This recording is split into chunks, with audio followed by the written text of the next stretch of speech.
Thank you again to everyone who is joining us on Facebook and YouTube for tonight's At the Table with Laura Washington and Lynn Sweet.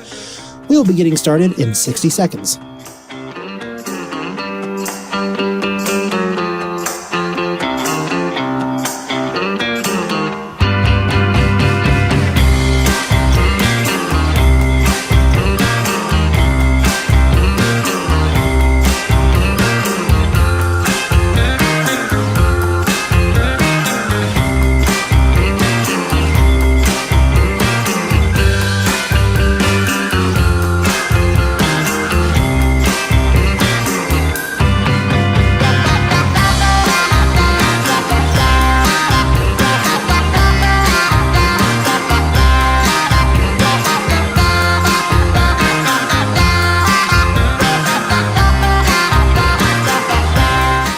Thank you all once again for joining us live on Facebook and YouTube for tonight's At the Table event.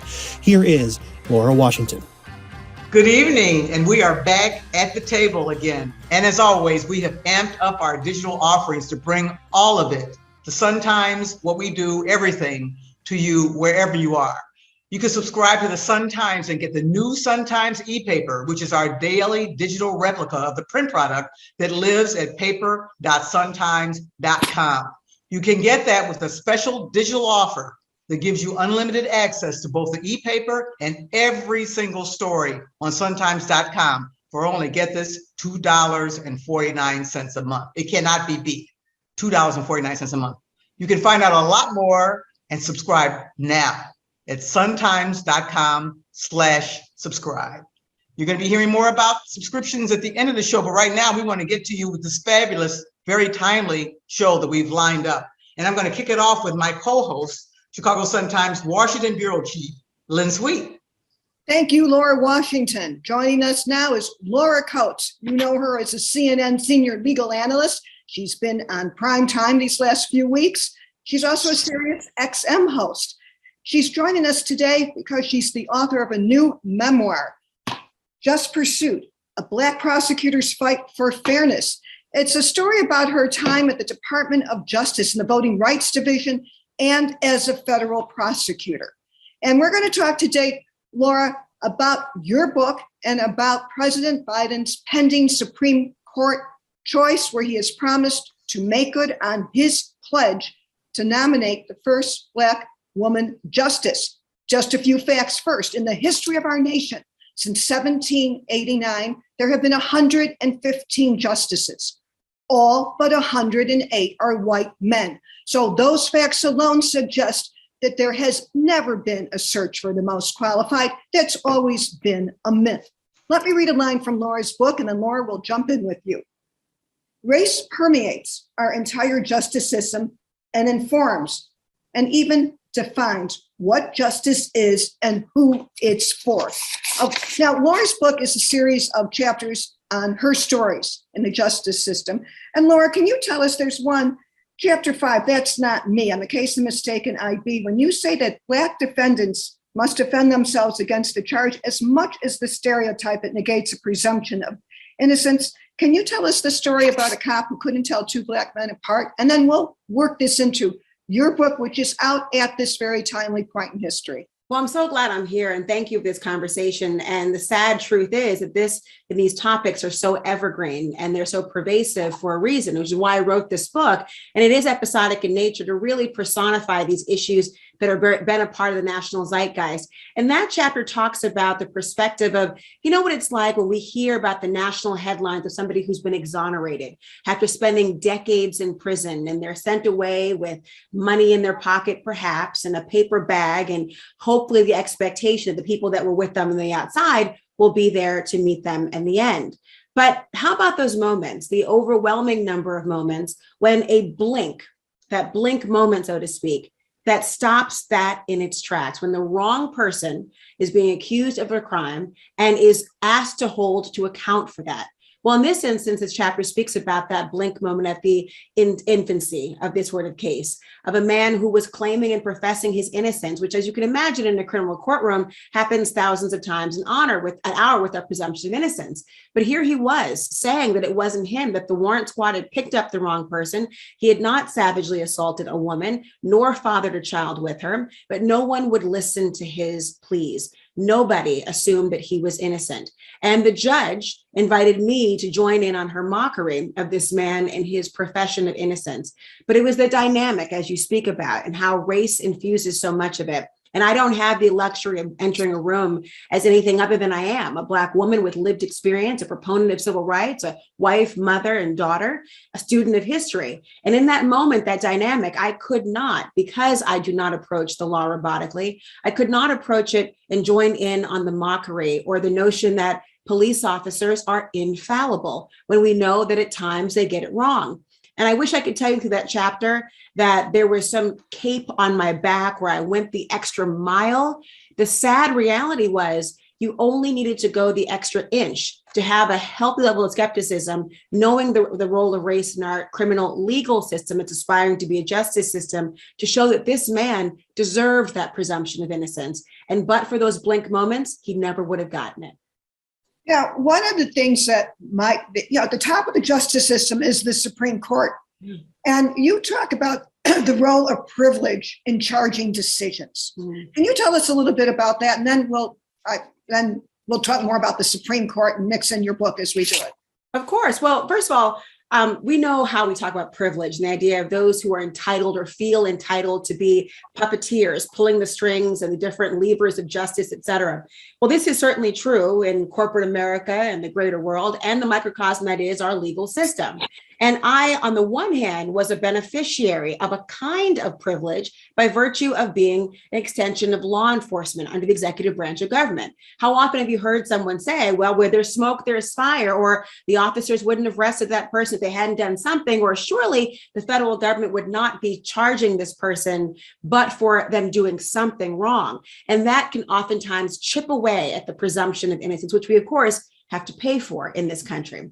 And so knowing that I was a beneficiary and part of that kind of privilege, it was always important to understand how one wields that privilege. On the flip side of that, you had people who would normally come to the justice system and asking for their grievances to be redressed. But the sad reality, which often feels harsh for people, is there are limited resources available even within the very expansive government.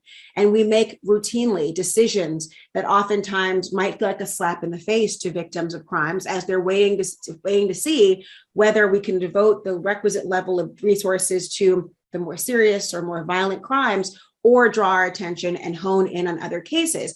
And sometimes those cost-benefit analyses leave people wondering who justice is for, but also make people feel like they're going to pull those strings of privilege. And if you're going to put anything on the chopping block or devote little resources or minimal in other ways, then it better be me. And issues of race and socioeconomic status, sometimes politics, come into play for people to feel emboldened enough to do that.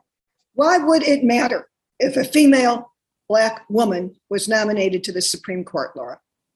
It would matter because we're asking this Supreme Court, we look at the Supreme Court, this judicial nine, as the place where the buck stops. And we need to have diversity of perspective on that bench to ensure that it represents the people, the viewpoints, and the precedent in this country. So much of the law is nuanced. It's rarely ever black and white. And it's the in-between that allows you and requires you to bring your lived experience, your professional experience, your common sense, and of course, dignity into the courtroom as well and on that bench. So it's not a guarantee that someone's gender or race will be predictive of how they will rule, but the idea of having somebody there with the lived experience, the historical reference points, and differing perspectives is invaluable. And as you noted at the beginning here, I mean, nobody seemed to doubt the idea of the value of different perspectives when it came to the 100+ white men who sat on the bench. Nobody seemed to bat an eye in some respects when even President Reagan said he wanted to have a woman on the bench in the form of obviously Sandra Day O'Connor, or even George H.W. Bush wanting to have a successor of Thurgood Marshall as a Black man. Now we note those two could not be more diametrically opposed in their ideology and philosophy. But this idea of this being a novelty, of having a president be specific about the kinds of perspectives. I mean, the Trump administration essentially outsourced to the Federalist Society a list of judges, hoping to have a particular result with respect to Roe v. Wade and other precedent. That also invites partiality. However, the selection of somebody based on their experience and what they might bring to the court and the representation, that's not inviting partiality. That's inviting America into the Supreme Court. Well, Laura, I would like to ask, following up on that, is there something about, you say that people didn't question Reagan, and this has not been the hot button topic that it seems to be today. It seems to be what you're saying.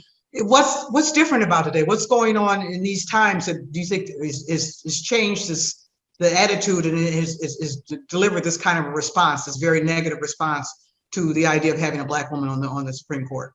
I think it is the frustration that the notion that somebody wanting to have a Black woman is somehow a liberal ploy or a way to make the court more partisan.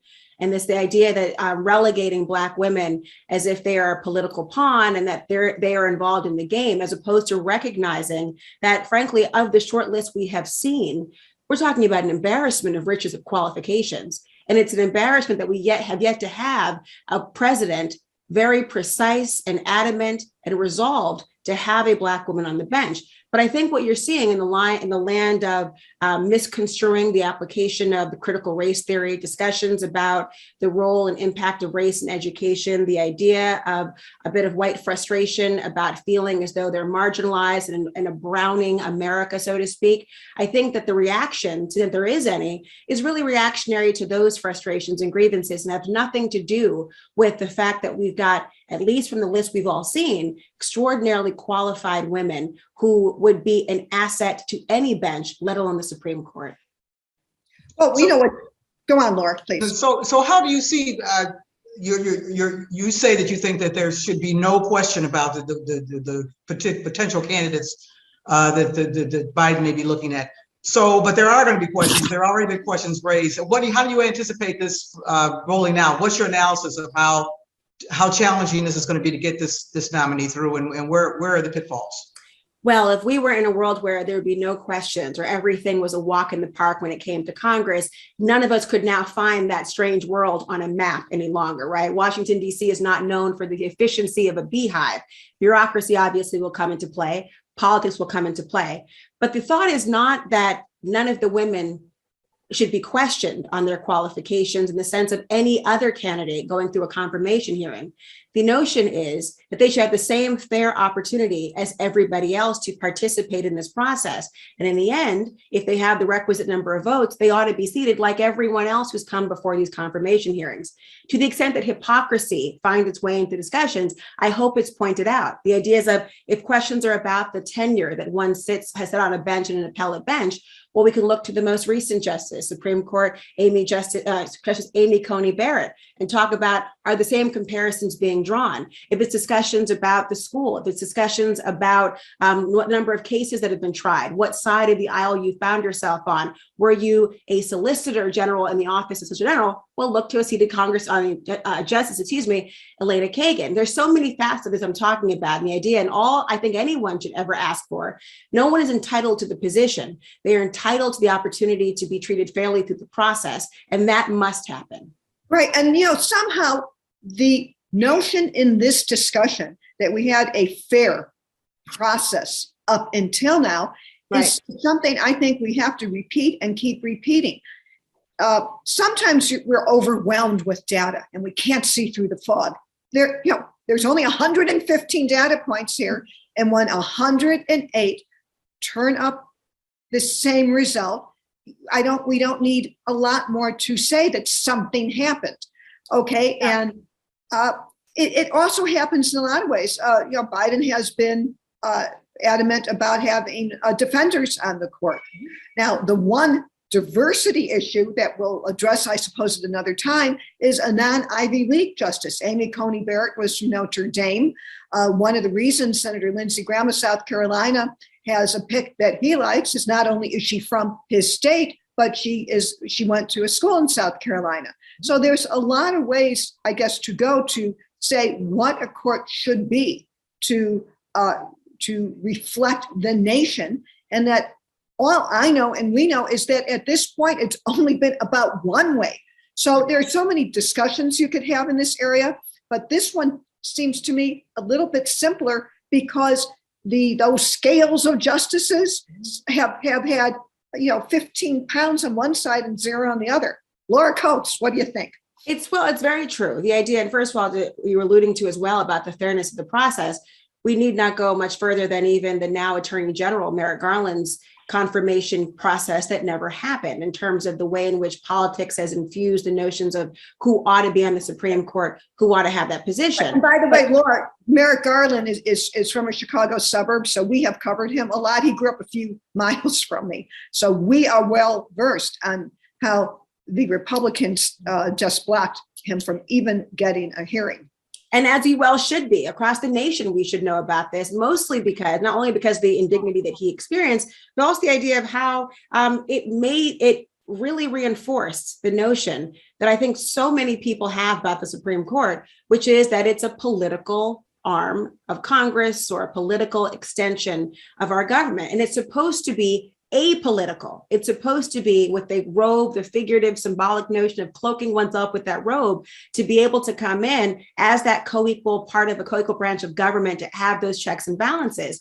And frankly, we talk about the different ideological wings of the court. Those are things the media has said, the public opinion has said about it. The conservative justices, the liberal justices, they don't consider themselves in that realm. They don't identify in that way, even if it's accurate. And so the Supreme Court has done itself no favors, frankly, in on the one hand, professing to be apolitical, and then doing things that essentially not only feed into that same opinion, whether it's notions of waiting to hear cases about alleged racial gerrymandered districts until after the elections are over, or whether it's discussions about, hey, we've got this valuable precedent, and until we change the precedent, that's the law of the land, unless you're in Texas and find an end run around that actually offends our precedent that can be used other places. Or, here's the thing we're talking about. We want everyone to know that we look at these issues objectively for the first time, but then they are aware fully of how there has been a vested interest to secure justices with a direct motive to overturn certain precedent.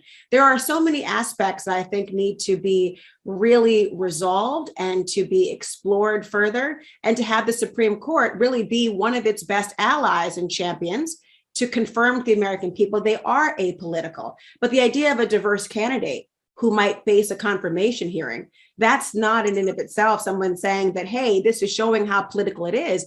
That's about who sits on the court, and the people who sit on the court, frankly, in many respects, ought to reflect the overwhelming of cases that happen across our country, the representative population, and also the opportunity for that perspective. So I hope that the Supreme Court, frankly, understands and evaluates why that perception is the way it is and tries to change it.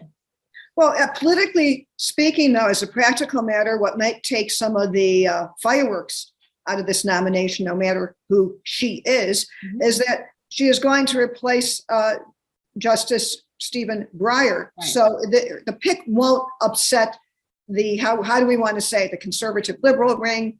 Lately, people have been talking. Unlike, say, late Justice Ruth Bader Ginsburg to an Amy Coney Barrett, which did shift it in some respects. Absolutely. I'm just curious, when you became a federal prosecutor from the Office of Civil Rights, did you have any idea of how this chaos that you would come into the system and the role that race played? I think intellectually, I understood, obviously, the impact of race on our justice system.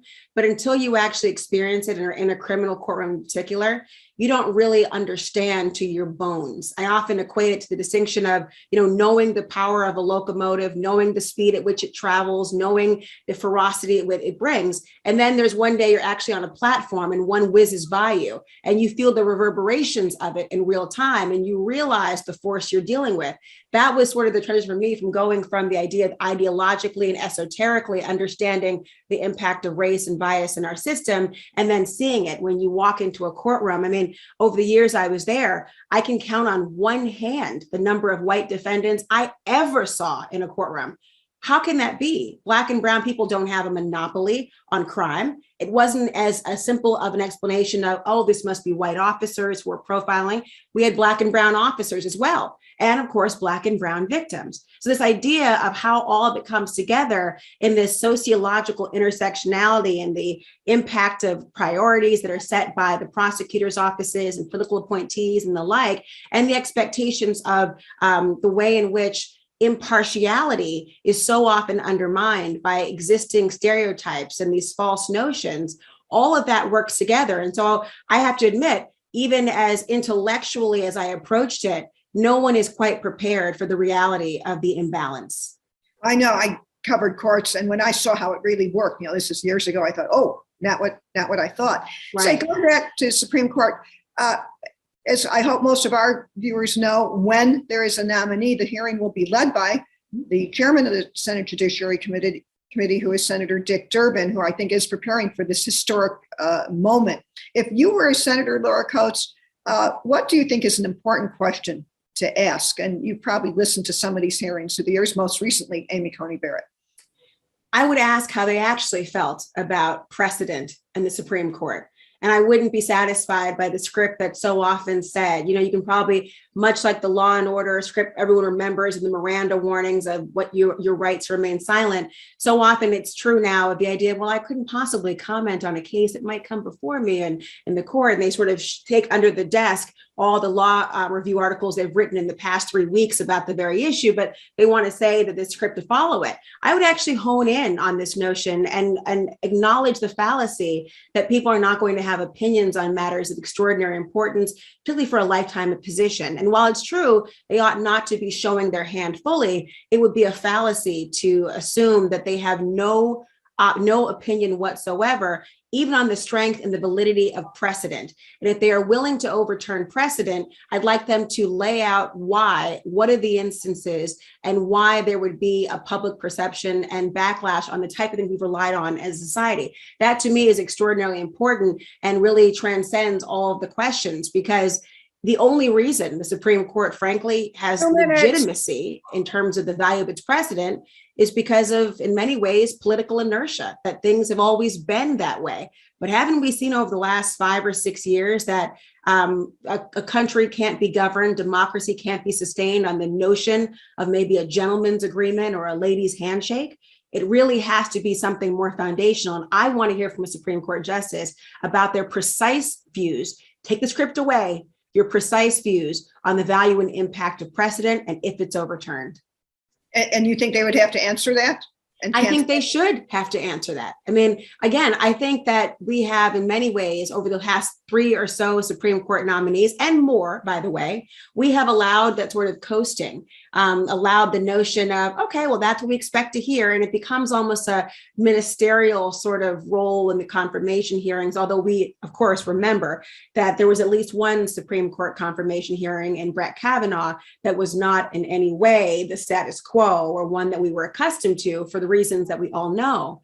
But I think we do need to press on these issues. I think we do need to press on a lifetime tenure appointment and what it would mean to acknowledge this is the highest court in the land, and the amount of discretion and prerogative that can be exercised, it needs to be tested. And frankly, I think that question should also be fielded by even existing Supreme Court justices so that we may know how they truly feel about the honor of their position.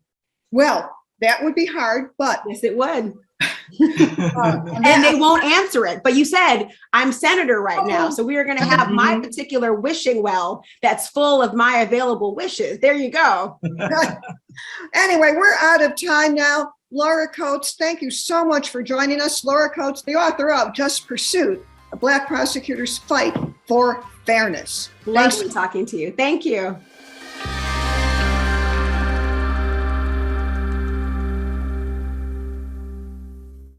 And now I'm pleased to introduce our next guest, Jim Edgar.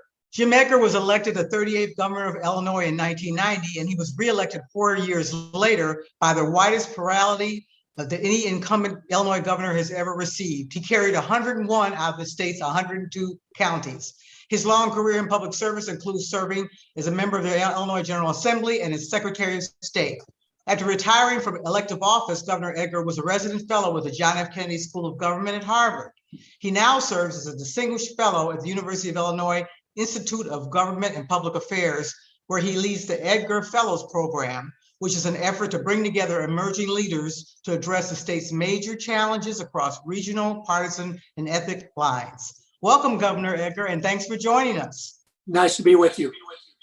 And I want to pick up on your experience with the Edgar Fellows Program, which has been widely recognized as a stellar way to bring along young leaders and connect folks across party lines. And one of the people that you became familiar with in that program is Richard Irvin, who of course is now the mayor of Aurora, who's now running for the Republican gubernatorial primary in Illinois. And could you share us a little bit about what you know about Richard Irvin, how you got to know him, and your perspective on him entering this race?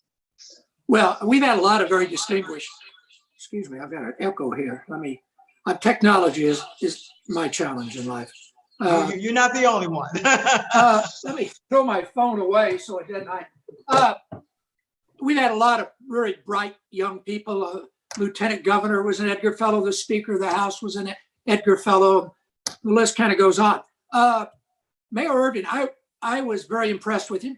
I have to say, I was a little surprised when he became a Republican candidate because I always perceived he was a Democrat, but so was Ronald Reagan, and he became a Republican. So people do switch, but he impressed me of being a very knowledgeable, and I always judge people a little bit on their personalities. I think that's important.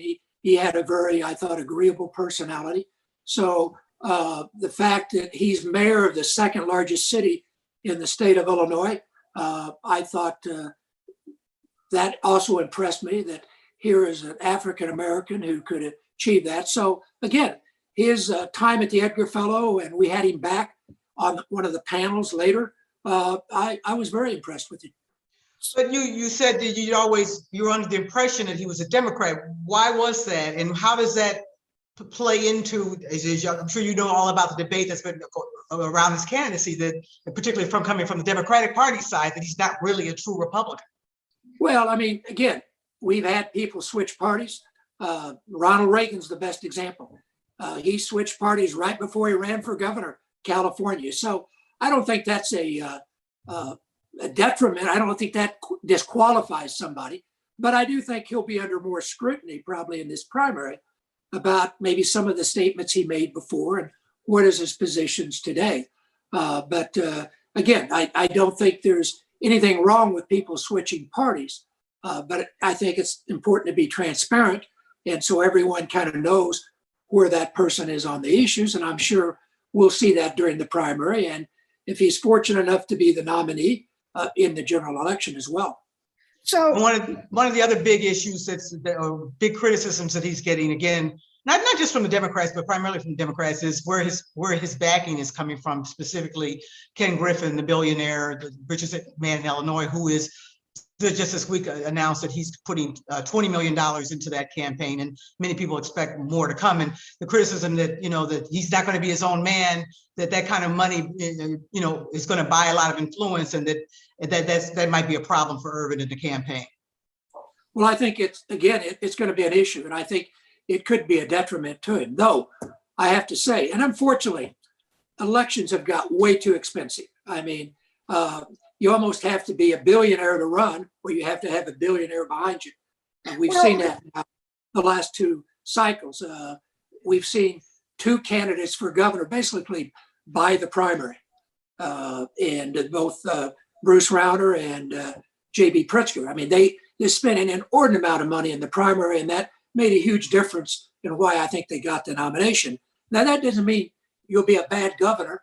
It doesn't mean that that's wrong, but I think it's unfortunate we are at that where money plays such a large role. And in this case, while the mayor doesn't have the money, he has somebody behind him that has more money than anybody else in the state of Illinois, it appears from the list I've seen. And that is unfortunate. We're in that situation, and that will be an issue he's going to have to defend, I think, throughout the campaign. Now, saying that, I would much rather have $20 million going into this primary than I would $1 million going into the primary. Right. So, Now- but let me just, and first of all, Governor, it's great to see you. It's been a while. Thanks for joining us. About 32 years since you've questioned me in a format like this. I was thinking you were about 12 at the time. Oh, there you go. You cleaned that one up, Governor. Okay. So here we are together today. But look, there is a difference. Rauner was spending his own money. Pritzker is spending his own money. What you have here, in a sense, do you think that there's a sense that if Ken Griffin doesn't like how the state is run, instead of fronting the money for a candidate he likes, he just shouldn't run himself? I mean, what's going on here when it's not, and I want to make the point, this is different than the battle of the billionaires. It is different, but the fact that money plays, I mean, that we money know. makes a huge difference, and this kind of money will make a huge difference. Right, so I don't think a person has to run to try to have his point of view heard. I mean, that's people contribute in many cases because they have certain views and they think that candidate might reflect those views, or they want to influence those candidates. So this isn't anything new. What is new? The amount. I mean, these are exorbitant amount of money. And it is mind-blowing. Your analysis, please, of the Republican primary. We have 5 rivals in it. Could you start with Darren Bailey, the state senator? My analysis is he seems to have been solidified a hold on the Trump wing of the Republican Party, which is getting stronger. I think your analysis, and then let's go through the other. I think that's accurate from what I don't know if I can identify all the Trump wing, but I think he is the one that is the most visible, and I think he'll get much of their support.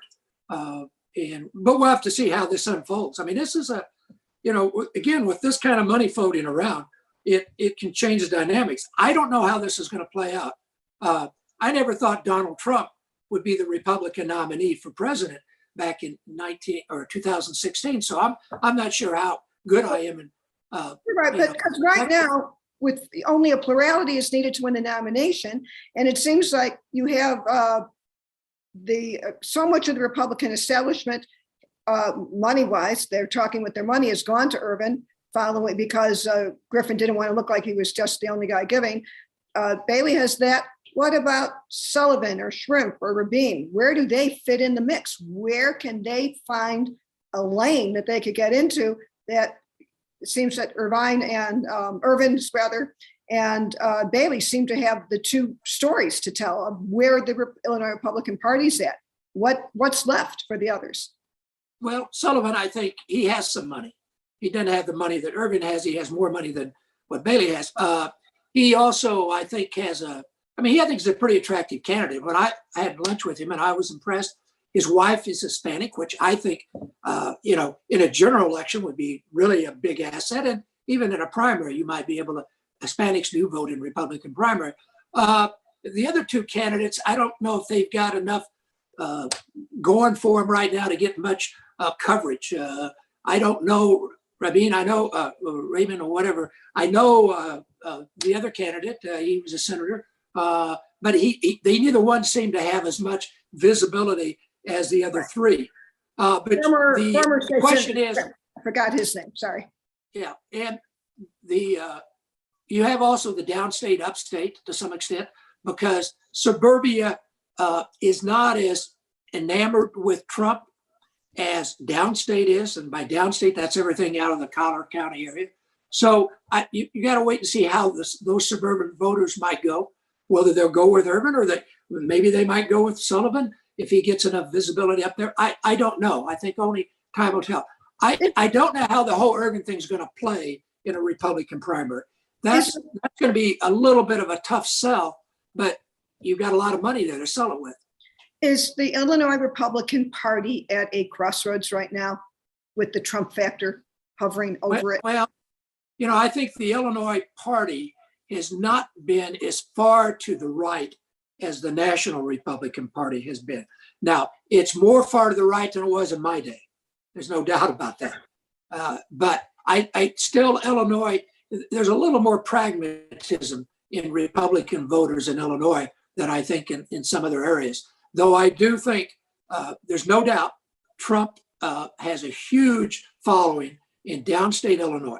I think his support or apparent support in a Republican primary probably plays well downstate. Now, it might hurt in the suburbs to some extent, but only time will tell. And whether he'll get involved and take sides in the gubernatorial race in Illinois, I don't know what he might do. I have a hard time figuring out what Donald Trump might ever do. But I will say, no, even though a lot of the party leaders might want to move on from Donald Trump, my sense is the rank and file of Republicans still are pretty much locked in with him. So I wanted to ask about a particular issue that's really a hot topic right now, and that's the whole debate around masks, around the pandemic, around reopening. And as you know, there's been a lot of debate in Springfield. There's been a couple of incidents in the General Assembly the last couple of days where some Republican members of the Assembly have come onto the floor unmasked to try to make a point. It's a big issue, particularly downstate, particularly with many Trump supporters. Do you expect to see the issues swirling around the pandemic play a role in the primary? I don't think as much as we might have thought a few months ago. I mean, if the virus continues to decrease, I think we're not going to be wearing masks. We're going to be going back more than normal. Now, if another strain comes out and sends us back, that could happen. That's the trouble with dealing with this virus. Nobody's been here before. We don't know. We're kind of learning as we go along. And so there's a lot of unknowns. But if the current trends continue that we see today, I think 49 states now are going to do away with their mask bans. I think by the time we get to the primary. And another thing to keep in mind about this primary that's unique, it's in June. It's not in the dead of winter in March. I think we're going to have a lot more participation in that primary. This is really the only game in town. I mean, there's a Secretary of State race on the Democratic side, but that's not going to get people as excited as a gubernatorial race. So I think there's going to be a lot more interest in what the status of COVID is by June. I don't think anybody can predict. But I do think as we look right now, I would suspect it will be less of an issue than it was if the primary was right now. So what will be the issue? The whole issue of mask, maybe not. Oh, there'll still be people that think about it, but it's not going to be as much of an issue as it is today. So it's hard to believe that if we didn't have COVID, we would be early voting would be happening right now for the usual March 17 Illinois primary, which is hard to believe. Why do you think there'll be more participation in a June 28th primary than in a March 17 primary, Governor? Because you're going to have, it's a lot better weather. I mean, I campaigned in March. It's terrible. Most people don't think they're watching basketball. They're into other things. I just think by the time we get to June, and we see that in other states, I think there'd be more interest in the election because November's not that far away. I think it's great. I tried to change the primary. And that's one of my successes of bringing Republicans and Democrats together in Springfield to oppose my attempt to have a June or August primary, because they love an early primary. That helps incumbents because nobody's paying attention in December when you file. And most people aren't paying all that much attention in March. So you get a smaller turnout. And I think the party regulars or the incumbents have an advantage. I think having it in the spring and having it in June, that's actually the summer, you're going to have more people paying attention. There's going to be more time to think about these issues and the candidates get to know them. So I think it'll be a better primary. But that makes it even different than any primary we've had before. So that's going to make it harder to predict what might happen. Do you think Republicans should, when asked, answer the question of, do you believe that Biden was the elected president of the United States? No, not the question. We know he's the president. And answer questions about what they think about the January 6th insurrection at the Capitol and the attempt. I think those are legitimate things to ask. I mean, it just boggles my mind that anybody would think January 6th was anything than a civil disturbance of great magnitude. And there's no way to justify that. And the people that do, I think they must be living on another planet. And I think it's unfortunate the Republican Party, the National Committee, put out that statement they did a couple of weeks ago. You're talking about. I just think that That's not the Republican Party that I was been a member of. That's not a Republican Party that really concerned about law and order. And to me, that is a legitimate issue. And so, no, I just think that hurts the Republican Party in the long term. It may not hurt in the primary as much, but I think it's devastating in a general election. So what has happened, Governor? What has happened to your party that it has come to this? Clearly, you're a very highly respected former governor. You've got a voice that people listen to, at least particularly in Illinois. What's happened that the party has come to this? Well, we've seen a swing. I mean, we began to see it. I'll use this example. When I ran for governor in 1990, that's 30 years ago, downstate Illinois was swing. It kind of went, it could go either way. Usually the way that went was the way that state went. Suburbs, very Republican, Chicago, very Democrat. That's all changed. Downstate is very, very Republican. And a lot of that is we had a lot of Democrats, I call them somewhat Southern Democrats, who lived in downstate Illinois, Southern Illinois in particular. They became Republicans. Started with Ronald Reagan, and with Donald Trump, it completely crossed over. In many ways, they were more conservative, those Democrats, than Republicans in downstate. So we now have them in the Republican Party. In the suburbs, particularly among younger voters and women voters, many of them who were Republicans before today might be independents, or they've switched to be Democrats. And so we've seen a change in who makes up the Republican Party in Illinois. And I think in long term, it's detrimental to the Republican Party, because studies I've seen shows the Republican Party, Trump people, are mainly white, non-college educated, older people. Well, they're older people. They're not going to be around long. Younger people, we're not picking up. And Hispanics, particularly, to me, that's been the battleground. And I don't think the Republicans have played that card very well. Now, when I ran for governor, I carried the Hispanic vote in Illinois. First time I ran, it was a tie. Second time I won it handily. George W. Bush won it in Texas. So I think that the Republicans, unfortunately, we've kind of narrowed our base. We need to go back to be a party of the big tent. In censoring two congressmen who, and definitely Liz Cheney is extremely conservative on most issues. She just questioned some of Trump's approaches, and I can understand that. That makes no sense to me. And to say what they said about the riot on the Capitol makes absolutely no, that to me was just terrible. But that's why we're driving people away from the Republicans Party, especially younger voters and voters that are going to be around for a while. So I worry about the future of the Republican Party in the nation, and I do worry about it in Illinois, though I still think in Illinois, we have not gone as far extreme as the party has nationally. Well, you have a point, because the state party never censured Adam Kinzinger, though the national party did.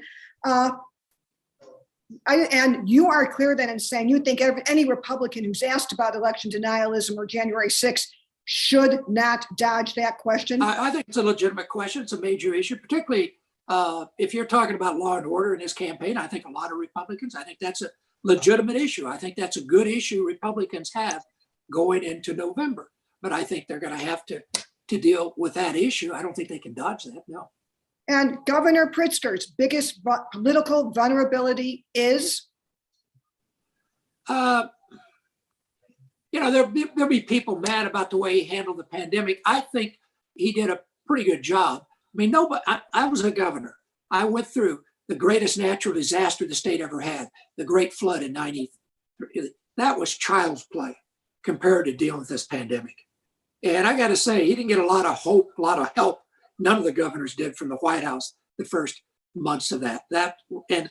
You need to have help from the White House. I think that's changed. But I think there'll be people mad about that.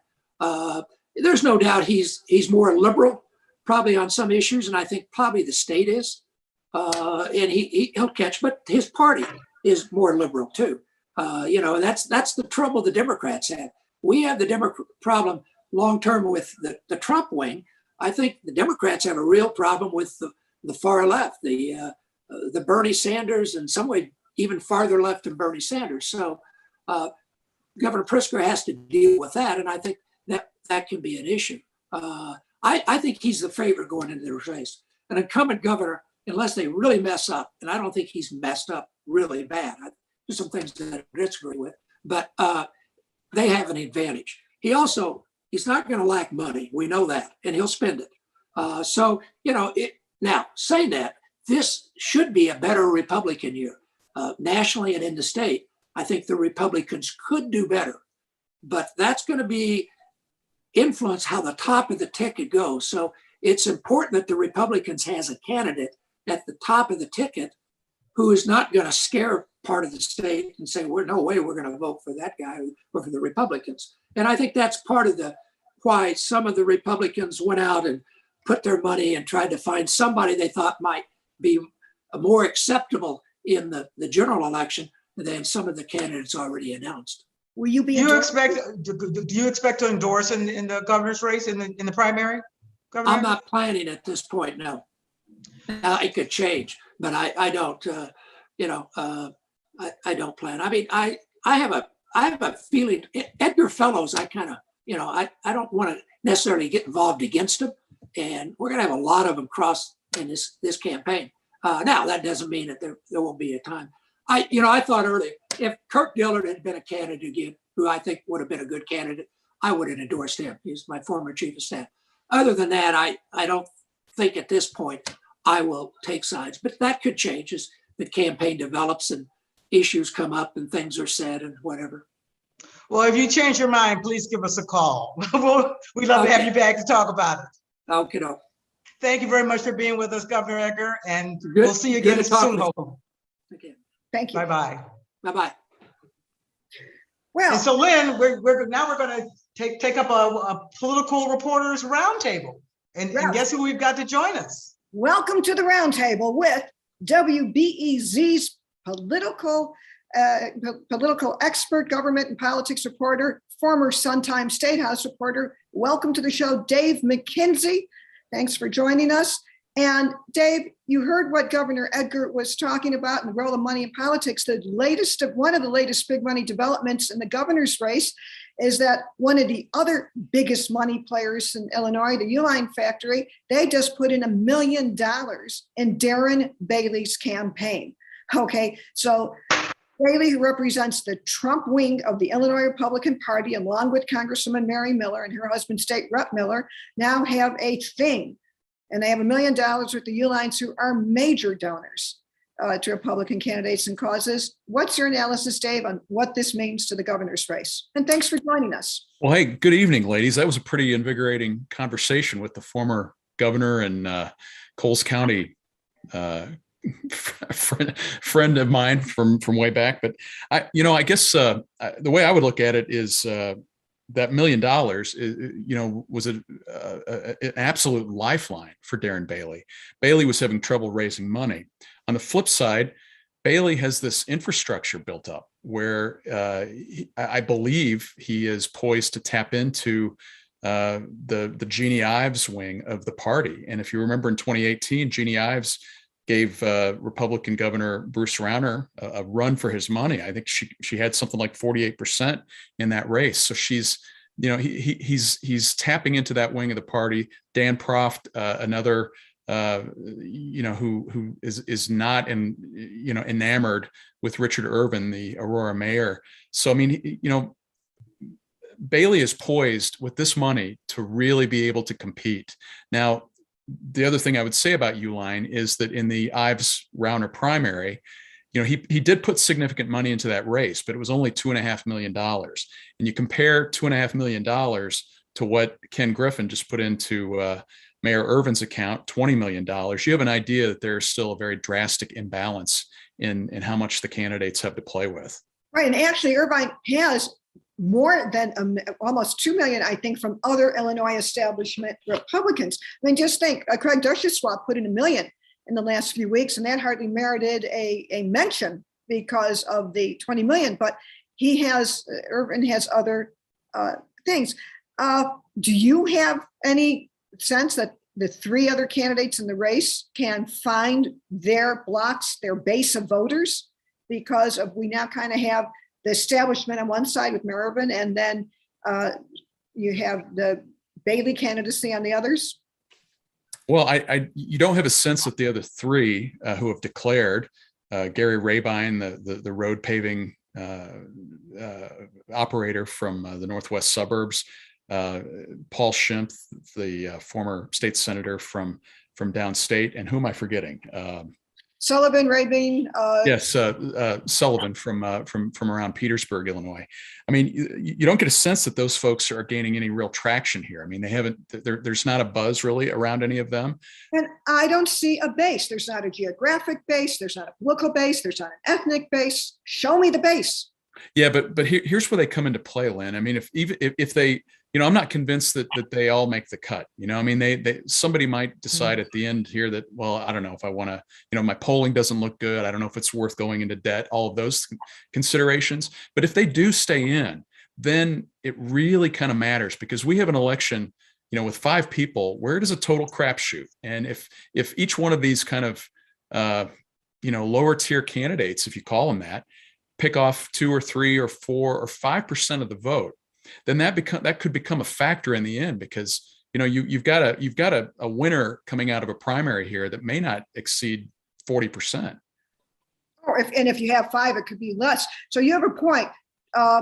No one is going to run if it's a race to the right, which it will be. I would think Mayor Irvine still will be the least to the right, and then the others just chop up the Bailey vote, I think. What do you guys think?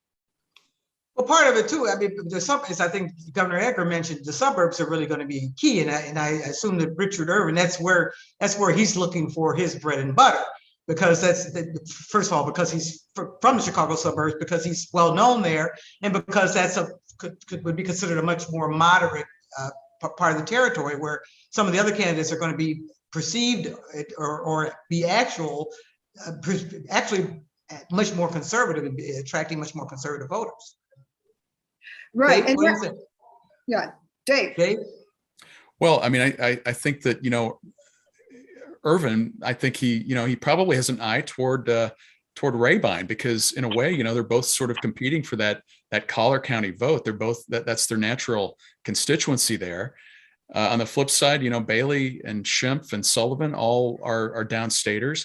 Now, I mean, one little data point to keep in mind from the 2018 Republican gubernatorial primary, 53% of that primary vote came from outside, Cook and the Collier counties. So that kind of demonstrates, I think, the point that Governor Edgar was making, the downstate, the power downstate has in determining who is going to be in charge of the Republican Party now. So, if you look strictly at that, you would think that somebody with a full head of steam like Bailey could come into this with a bit of an advantage over someone else. But again, you cannot underestimate the value of having so much money as Irvin does. Shifting gears to another race, Jesse White finally weighed in on the Democratic primary for Secretary of State, and he endorsed Ana Valencia. Right now, it's a 3-way race. Alexi Giannoulias, the former state treasurer, Alderman David Moore, yeah. David Moore, and Ana Valencia, the city clerk. What's the impact, do you guys think, of the Jesse White endorsement for Ana Valencia?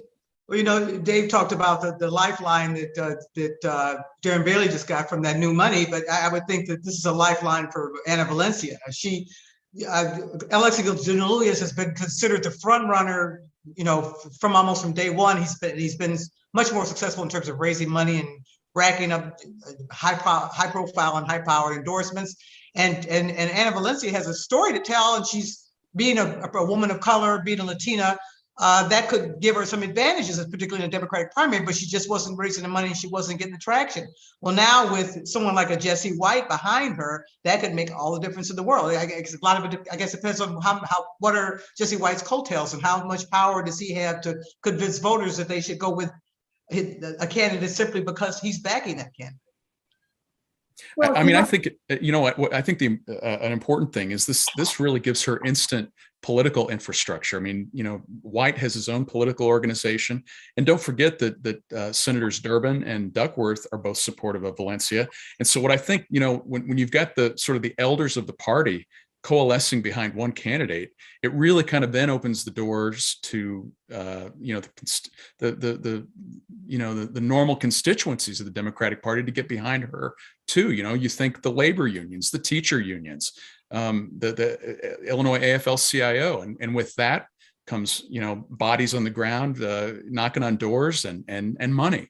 So I mean, it really could be an important thing. And I would think on the flip side with Giannoulias, he sort of had given this veneer of invincibility, because he had name recognition, he has money, but I do think that this represents a blow to him. I mean, I think he, to have the guy who holds the office now really endorsing your rival like that is a genuine blow to Giannoulias, and I don't really know quite how you counter that if you're in his campaign.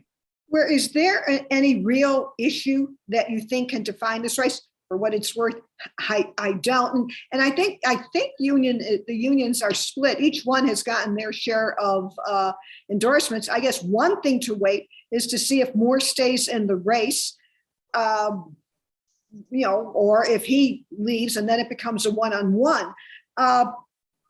Is this a thing where Alexi Giannoulias' fundraising advantage over Anna Valencia could in the end outweigh the Durbin, Duckworth, Jesse White endorsement?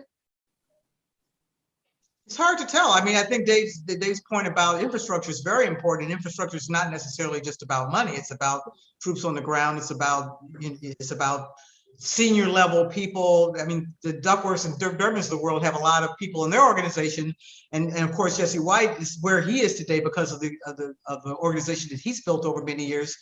So I think that you can look at the money and you can look at the infrastructure, and I guess it remains to be seen which one is going to will out. But I think this will also allow her to raise more money. She's been challenged with raising money. She hasn't. I think she's raised several $100,000. It's not a pittance, but with this kind of weight behind her, she may be able to really up the ante on the money.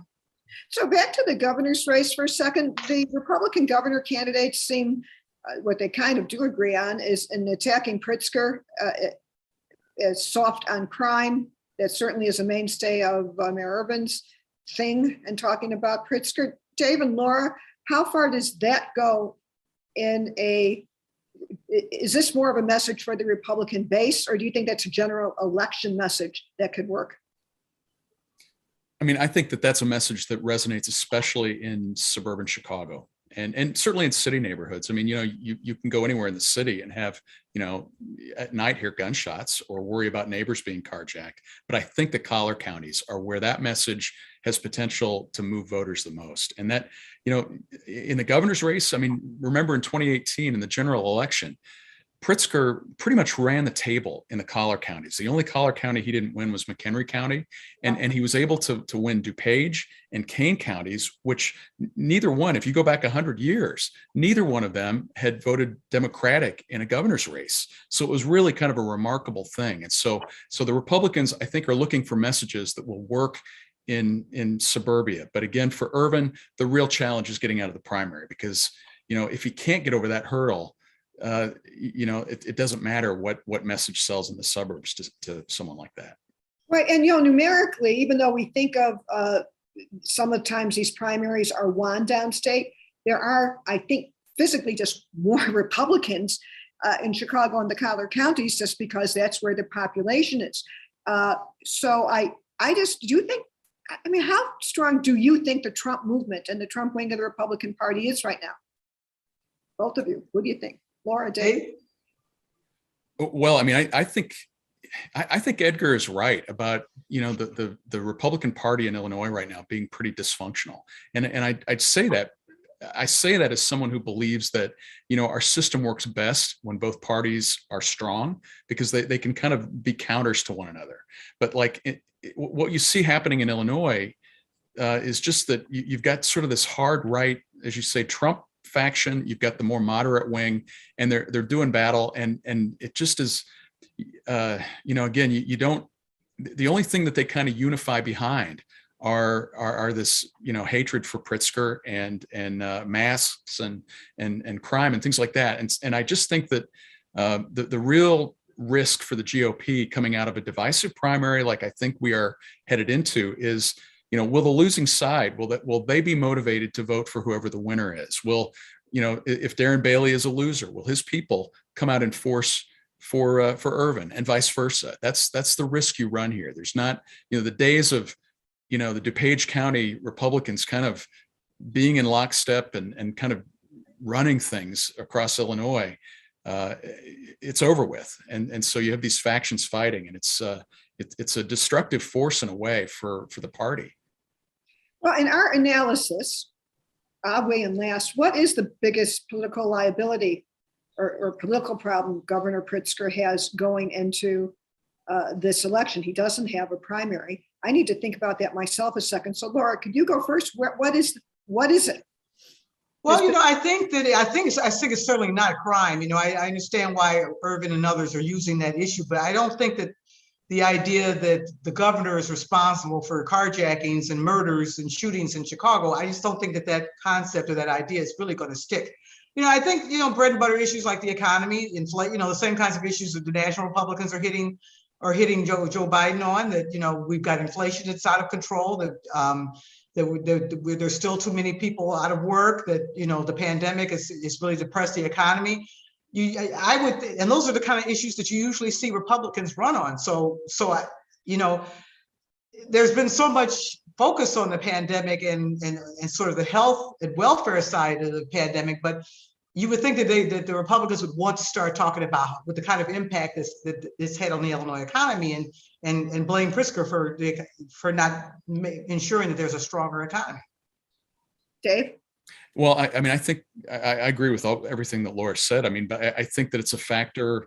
If you have the leader of your party in Joe Biden, who is 20 points underwater or 15 points or whatever it is, that is a drag wherever you are, even in deep blue states like Illinois and California and New York, and that could be particularly harmful for people up and down the ballot. These lower tier races that we don't know much about, that's where it really could come into play. I do think that, assuming the pandemic doesn't go away, I think the pandemic could be a liability for Pritzker in a way, just because people are so freaking sick and tired of having to live their lives in the way that they are, because we just haven't been able to get it under control. And it's got really nothing to do with whether he's following the advice of the medical professionals, which he is, and which is the smart way to go. It's the fact that people are just tired. And I think that that, along with the economy, are the biggest problems. Now, one little data point that I stumbled across the other day that is interesting, and we'll see if it's just isolated or if it's something that continues. There's a consortium of universities that has, they've been polling on the approval ratings of governors across the country and their handling of the pandemic. It's made up of Northwestern, Northeastern out in Boston, Harvard, and Rutgers. And they posted data in January about Pritzker's standing regarding his handling of the pandemic. And he dipped below 40%, which is the lowest of any point in the pandemic for him. And that could be a concerning sign for Pritzker, I think, because if you see people, people are talking about masks in the schools, and and the Republicans are really seizing on this issue. It could be a canary in a coal mine kind of thing for him that he really needs to be mindful of. And you might see policy coming out of the governor's office that reflects some of that, where he gets behind more of the loosening of the restrictions and more forcefully behind that, and getting life back to normal. Because I think if he can pivot out of this pandemic and get this sort of life back to normal message, both with the economy and with the pandemic, that is the winning message for a Democrat in Illinois in the fall. I agree with you. And in short, as we wrap up, I think the issue for him is if the anti-maskers, the anti-vaxxers, the people who now are this, there are movements against local school boards and library boards. If that gets into a life of its own, that seemingly is independent of the Trump movement, then that is an issue to watch if it crosses over into somehow swing voter politics. But other than that, I agree with everything everybody else said. We're at the end of our show now. Dave McKinney, thank you so much for joining us. Governor Edgar, thank you for joining us. Laura Coates, thank you for joining us. Everybody, as we always end, it's with our hope that you subscribe to the Chicago Sun-Times. You could get the Sun-Times e-paper, which gives you access to all our wonderful digital offerings of the paper. You get the print, you get unlimited access to our web pages. You get both for only $2.49 a month. To subscribe, go to www.suntimes.com to subscribe. We'll be back on March 17, so please join us then. Until then, thanks for joining us. See you next month. Thanks, everybody. Thanks, Dave.